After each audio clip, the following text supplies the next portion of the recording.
Clôture de plus de 2 mètres, fil de fer barbelé, caméra de sécurité, n'entre pas qui veut chez Solargram Farms. Le champ compte 10 000 plants de cannabis et l'espace suffisant pour en planter 40 000 autres.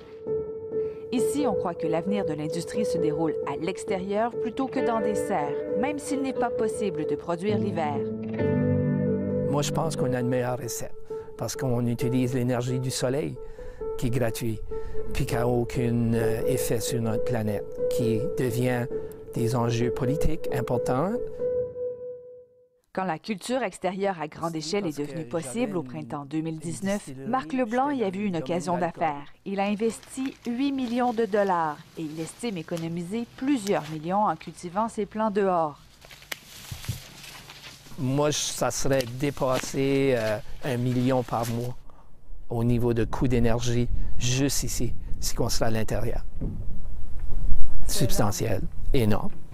Puis il y a quand même un coût climatique à ce million-là par mois.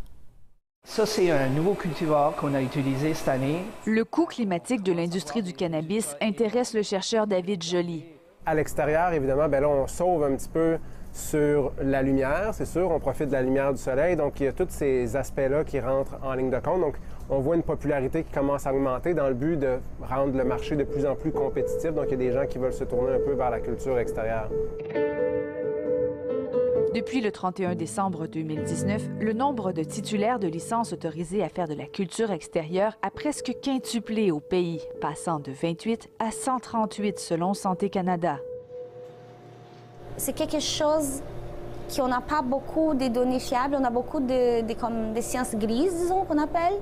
Une question qui interpelle aussi Erika Naruzawa. Les défis de la culture extérieure sont grands. C'est pourquoi les scientifiques comme elle et David Joly accompagnent les producteurs pour maximiser les rendements et limiter l'impact de la météo.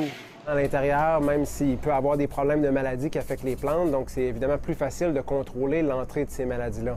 En milieu extérieur, bien là, le vent peut transporter toutes sortes de champignons ou de bactéries, donc c'est beaucoup plus facile d'avoir des problèmes de maladies. Donc comme c'est une culture qui est encore nouvelle, il y a très peu de maladies qui sont devenues importantes, mais ce qu'on pense, c'est qu'avec l'augmentation en popularité, l'augmentation de la quantité de superficies finalement qui sont dédiées à cette culture-là, on va avoir des maladies qui vont prendre de l'ampleur.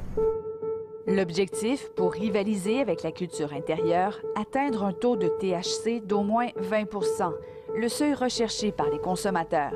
Mais avec notre équipe, les cultivars qu'on a, l'historique qu'on avait avec les plantes qui connaissent bien le Nouveau-Brunswick, c'est pour ça qu'on atteint ces objectifs-là.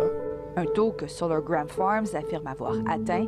Ce n'est cependant que dans 2 mois, quand le produit sera disponible sur les tablettes des magasins, que les acheteurs pourront juger de sa qualité.